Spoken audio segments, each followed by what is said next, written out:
Welcome to Great Talk and Entertainment. I'm your host, KJ, and this is the YouTube channel where I review movies and TV shows from all your favorite superheroes, including Marvel Comics, DC Comics, and much more. Please subscribe to my YouTube channel, Great Talk and Entertainment official channel. Now let's go, baby. Welcome back to the YouTube channel, everyone. My name is KJ, and today's video is my spoiler review for the new series on Disney Plus, a Marvel's special presentation, The Punisher: One Last Kill. This is a spoiler review, so if you have not seen this amazing film, please pause this before you go. Could you hit the thumbs up button, aka the like button? That would help my YouTube channel out. And then come back and let me know what you think about Marvel's The Punisher's One Last Kill special presentation in the comments below. Did you love it? Did you hate it? What? Let me know. I want to know. So again, before we start, this is a spoiler review. Y'all been warned? Now, let's get into it. This film starts off with Frank Castle having an intense workout and having a mental breakdown.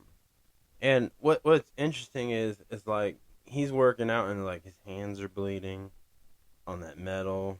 He's playing loud rock music, and when he's done, he's living in like this apartment with like no furniture, no nothing. And we see him like popping pills and drinking liquor, and then we see him like ripping photos and images of people he's either encountered with from the Netflix show The Punisher. And also too, we see like him, I don't know how to explain it, but like the ghosts of his past are like popping up and he's like seeing them. And they're usually like his like subconscious, just very negative, laughing at him. Even there was a scene where he was like screaming no no no, which is just like from the season 1 of The Punisher. I believe it was season 1 on Netflix. That it was a scene where he was having dinner with his family and he did the no no no no no thing. And he, because that's where his family was, you know pretty much murdered, and he was reliving that as he always does. And we see him doing that again, and he's still dealing with this grief of loss.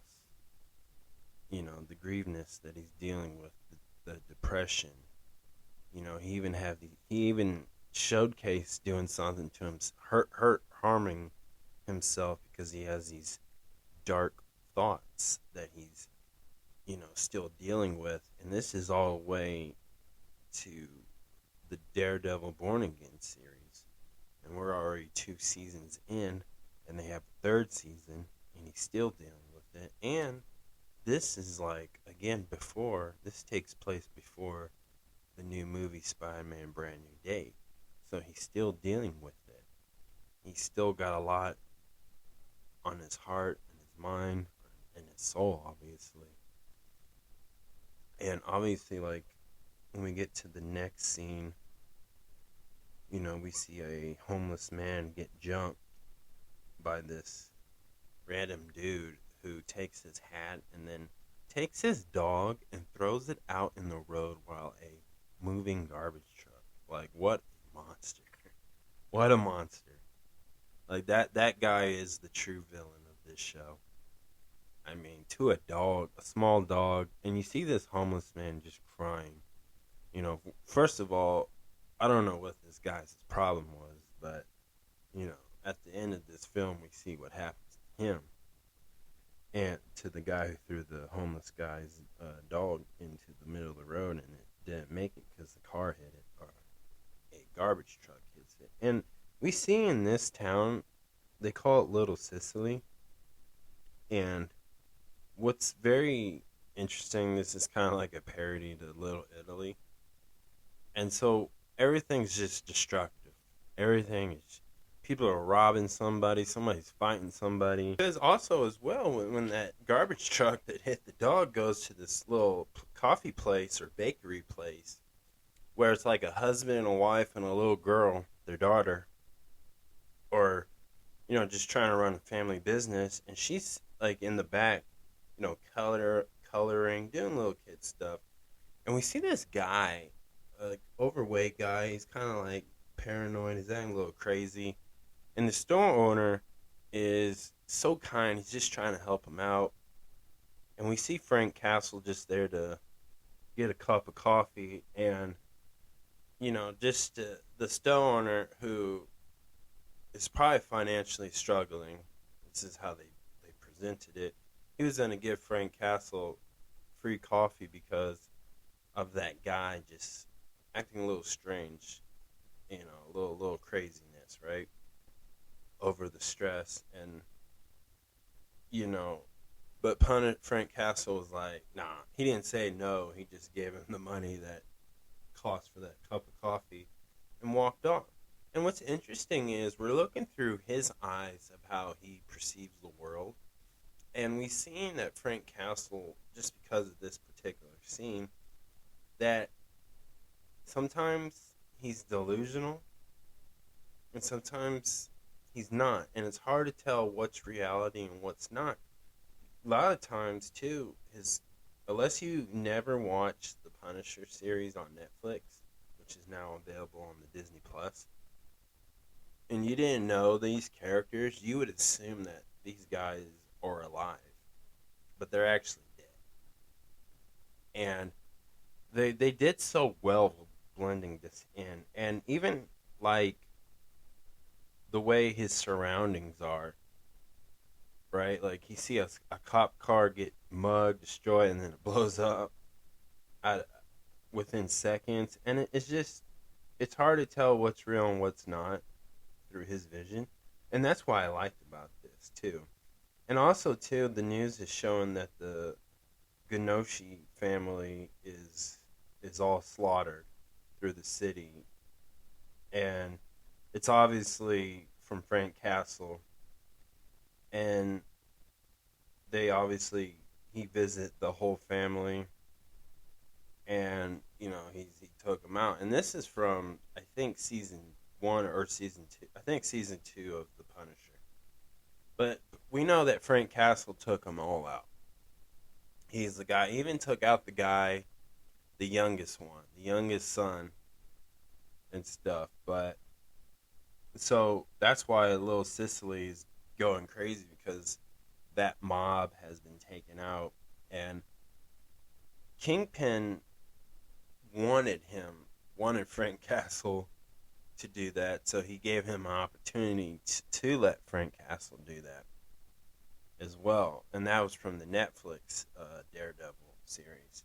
And so there's a lot of tie-ins to the Netflix shows of the reason why this little town in New York is going bonkers on this. So, and then the next scene too, we see Frank Castle go to his family grave, and he's again grieving. And John Berthenol's actual daughter is playing the daughter of Frank Castle as she's playing the ghost of her. And you see him and what I liked about this too was you see a softer side of Frank Castle, because this is a side that he's definitely not going to show around Daredevil, Bullseye, the Avengers. He's not going to show this around nobody. This is a side that's between him and his loved ones, and he's alone. He's really alone. And in this movie, he goes back to this grave and stuff because all he wants to do is get revenge for them, serve them justice. And he's been doing that for a very long time now. And this whole film is just showing how he's, in his own way, gonna put away the past the best way he can, but he's still motivated to do what he wants to do for his family, and that's just take out people like the people who took out his family. And that's the whole point of this film, because we see him doing that, and again, he's still struggling. And then the next scene, we see Ma Ganochi visit Frank Castle as he's heading back to his apartment, and she explains about her grief and what it was like to lose all her sons.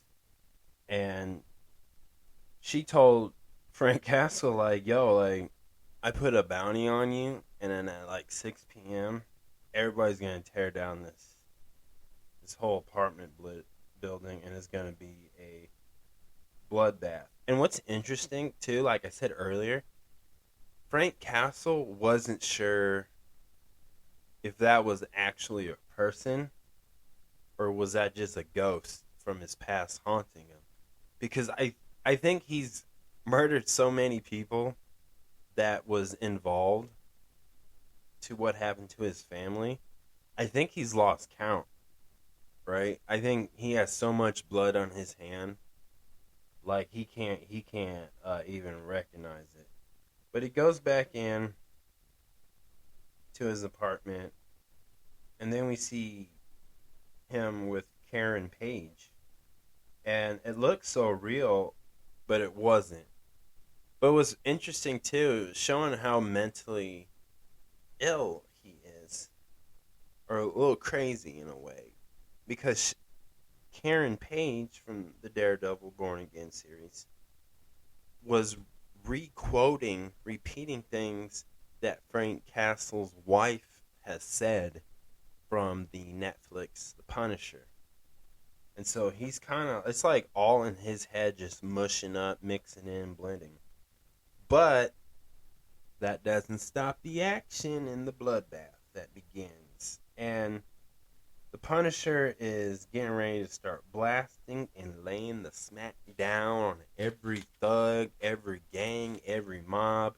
He even saves his next door neighbor, which is a single mother and a son, and he takes that baseball bat and starts swinging on him.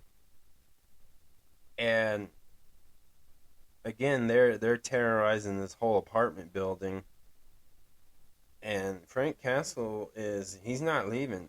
So he's going through it, and then this showcased what he's going to inspire him to be. To be a hero as he sees like innocent people getting hurt for the decisions he's made. And so in a way, this is him realizing like, yeah, my choices have consequences and it affects others. Right? Like everybody in this apartment building is being affected by Frank Castle's past, right? Because you would imagine, he would hide out in the woods in a cabin away from society, but he's staying in New York. And again, it's because he's tying into the Spider-Man movie. But we see him just going around, but it was a fight. Like he fell off, a bridge, not a bridge, but he fell off the top of the roof. And I had to rewatch that scene, and I did notice the bad CGI, but I don't think if nobody on the internet pointed that out, I don't think people would have noticed it. I think a lot of content creators made that such a big deal. And again, I understand, how can somebody like Disney have all that money and not give them a good budget to make that? And who knows why? And I'm sure they could fix it at this point. It's on streaming service, Disney Plus. But what's interesting is that's the biggest deal in a way. But what I got out of it is it happened so quick and it happened so fast, because by the time he fell off that roof, he was falling onto a school bus, and he's finally like out of that apartment, and everybody's chasing him down, trying to murder him.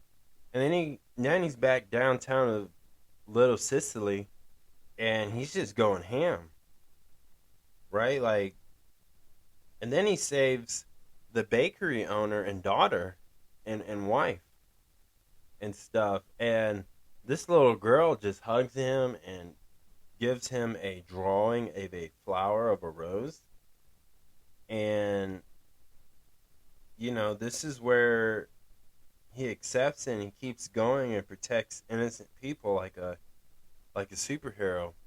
And by the time we get to the end of it, he takes it takes out the guys who murder the homeless man, the guy who did it. And this time Frank Castle is a little bit clean cut. It's like he took a bath, brushed his hair, he trimmed his beard a little bit, or shaved it off pretty much, and he looks nicer. And then he murdered the guy who murdered the homeless man's dog. But then he goes back to that graveyard, right? Or, well, he went to the graveyard first, and made amends with his family. And this is a way where he's putting the past behind him. And that's really tough for him. And now it seems kind of simple and it seems easy. But for that character, that's probably the most toughest thing for him to do. And I liked how through all the action, which I love the action, they even showed how he was just struggling. And for him to do that is a struggle and stuff. But it showcased where his mindset is at before the Spider-Man Brand New Day movie hits theaters, and where we'll see Frank Castle again. And so I really like that. I really like it. It was pretty quick. It was a short film, like a mini movie. And within all that, honestly, this is their best work. Marvel's best work. One of their best work so far. And the reason why I say that is because they went back to basics in some aspects. And I know in Avengers Doomsday, that's where all their main focus is on for Marvel Studios and everybody involved in that film. But this is what the MCU needed. I'm not saying they needed a bloodbath, action, murderous film, but they needed to showcase and keep more focus on the main Marvel character. And yes, they had tie-ins from the Netflix series. Yes, they had tie-ins from Daredevil Born Again, but not so much. And they did, but not so less as well. But what they did is they tied it in so well, but they put it in the right place in the right scenes and where it would make sense. And this was kind of easy in a way, but this is kind of like when you see Karen Page, right? There's no real reason to add Karen Page, but if you were going to add Karen Page, who's from the Daredevil Born Again series, the way they added her made sense. It wasn't really her. He was just, this is all in his head, right? So this was kind of like a ghost.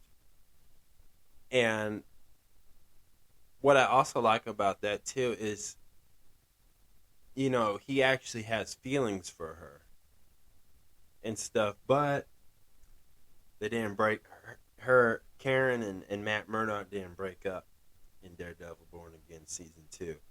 So I don't know when they're ever gonna hook up, punish Frank Castle and Karen Page. It would make sense to me, but they are teasing the idea of that because they did hug. Well, he thought he was really hugging her, and he thought he was going to make out with her, but she actually wasn't there. So in a way, that makes sense. That works. And then the Gnoshi family, they added just the mom.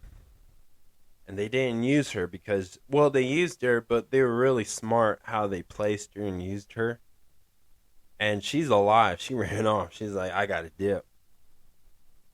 And all that. So what I like about that too, they kept that character alive, so that made sense that she would drive off. Well, she didn't drive off, but her bodyguard did. And now Punisher has a reason to protect people because of Ma Genoshi is going to continue the family business, and that means someone like the at family who owns that local bakery shop is in danger again.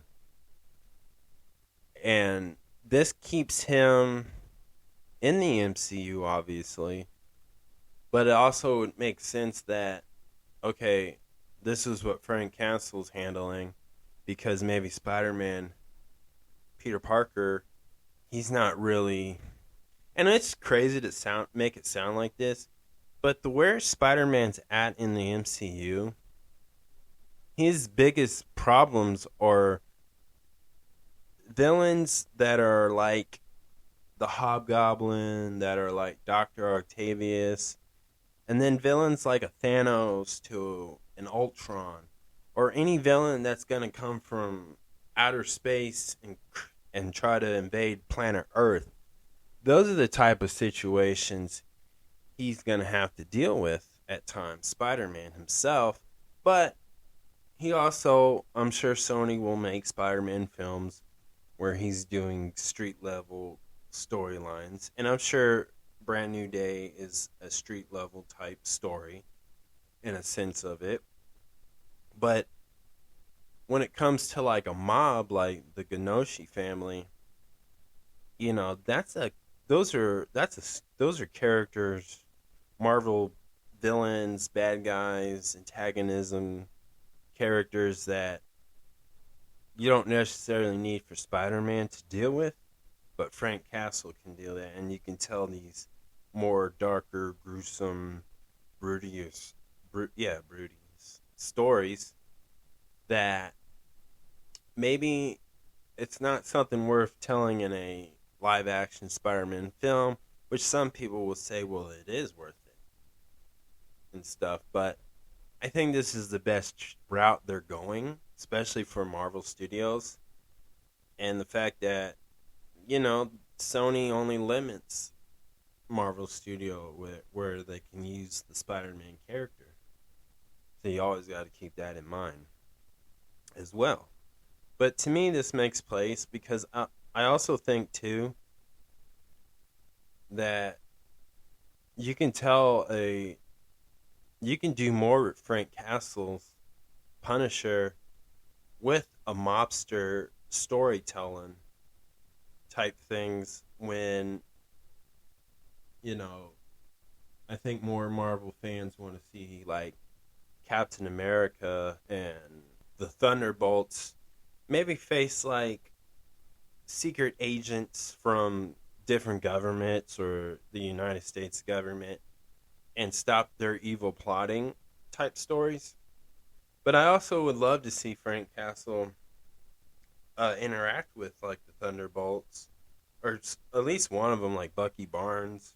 The reason why I say that because like a Marvel special presentation, they can have like Frank Castle team up with a member of a Thunderbolts or the whole team, or he can cross over to the Marvel movies each year if they choose to. So this is a real good spot to put Frank Castle in and do when the right time. Now I heard that they want to do a Punisher movie, which I am totally okay with because of the love and reaction they got to it.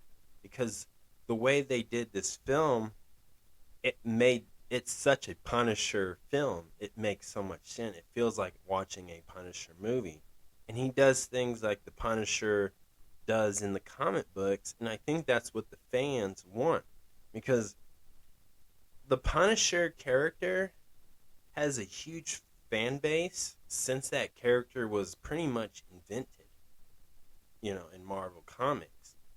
And the way I can explain it is the Punisher.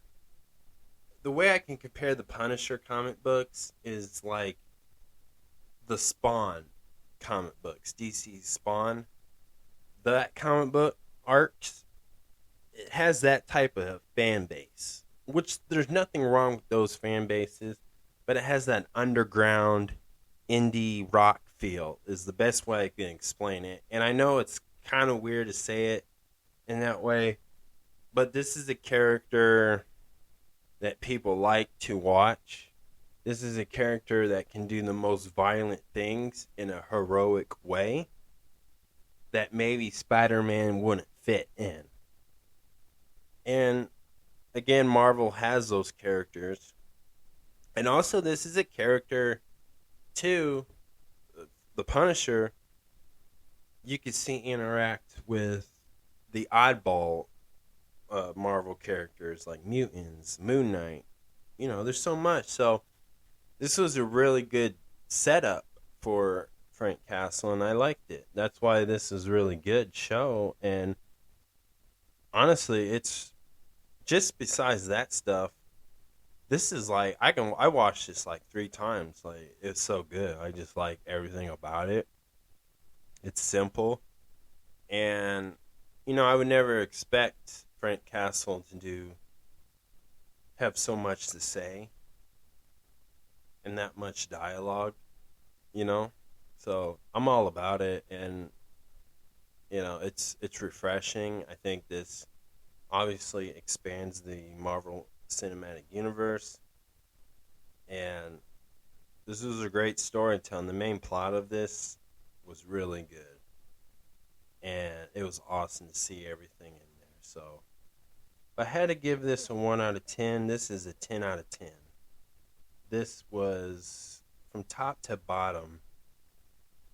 We'll start with the main plot. And the reason why I like the main plot is the main plot to me feels like a Punisher story that you would read in a comic book. And so it has a lot of elements of Punisher that you would read in the comic books. And if you think about it, this ain't the first time they done a live action Punisher. They had many different actors play this character. And the one thing I feel like they got right with this character in this, even from the Netflix series with this current version of Punisher, is that this one feels like more comic book related. In this one, they really changed his personality. They changed his the way he walks, his mannerism. It feels like more to the comic books, right? Like, again, if you watch the older Punisher live action movies from a long time ago, it seems more. They try to format that character to like, Blade, Wesley Snipes' Blade, The Matrix, like a G.I. Joe type thing, which that totally worked for that year, for that era of those type of movies. But now we're in an era now where I think, especially for the Marvel Cinematic Universe, the MCU, they really allowed the director of this to use more comic book inspirations to portray Frank Castle in this one, and I think that's a good thing.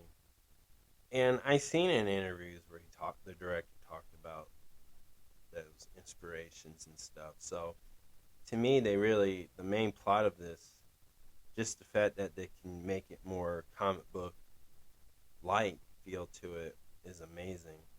And I'm not saying the other live actions of The Punisher, they didn't do that as well. And they did, but this one they really leaned more into it, to me, in my opinion. Now, the second thing, the reason why this makes this a 10 out of 10 film is just the fact that the main actor who plays Frank Castle, Jon Bernthal, he embodies this character so well. And he is so passionate about this, and he's very protective of how he's going to portray Frank Castle. And in the past, he's always said that, you know, he read the comic books of the Punisher. He's told some stories about people at a comic book store that recommend which comic books to read and stuff in the past. And so he takes his character very serious and he wants to deliver the best performance he can to portray as Frank Castle. And he does such an amazing job in this. And he did an amazing job in season 1 of Daredevil Born Again too as well. So he really cares about this character, and well written too. Like, he knew where this character needed to be. He knows where this character needed to go, and I think he executed this so well, and he's so good at it. So he definitely helped make this film a 10 out of 10 for sure. And the last thing that makes this a 10 out of 10 was just the production to this. Say what you want about the fall scene where the CGI, the VFX effect may look bad, but it wasn't noticeable until so many content creators pointed it out. But other than that, I thought it was visually well done, put together. It looked clean. It looked professional. It looked like $1,000,000 or $1 billion production of a film. And the tone of it was just perfect, you know. And I like the fact too that they did it in daytime. A lot of his scenes in daytime, but they did it in the right way where it makes sense. It feels like New York, you know. It has to feel New York like, and I think they knocked it out the park with it. So visually, is a 10 out of 10 too. But that's why I hope you guys liked it. And I have some ideas too, some theories that I think Frank Castle. You know what I think? I think what Frank Castle is gonna do in the MCU. I think this is where Marvel wants. I think he's gonna be hunting mutants. Maybe not the X-Men, but mutants. That might be a threat to the world, New York, or whatever. And I think that's the path he's going. You know, I don't know who Sadie Holmes is gonna play until I watch the Spider-Man Brand New Day. But so many people are convinced this is the start of the mutants. And if this is, then the only thing I see why they would add the Punisher is because he's going to be paid to hunt them down. Right? And maybe he doesn't understand why, but he took the job. He thinks he understands. And maybe the person who's going to pay him to do this, he's going to find out that they're backstabbing people. And he's hunting the wrong people. Mutants are actually innocent people. And I think that's the type of story they may add Frank Castle. That's just a theory out there. But what do you guys think? Let me know in the comments below. Thank you guys so much. Please subscribe to my YouTube channel, Great Talk and Entertainment Official channel. Subscribe. Hit that notification button so you guys get updated with all my latest content. Thank you guys, and peace out.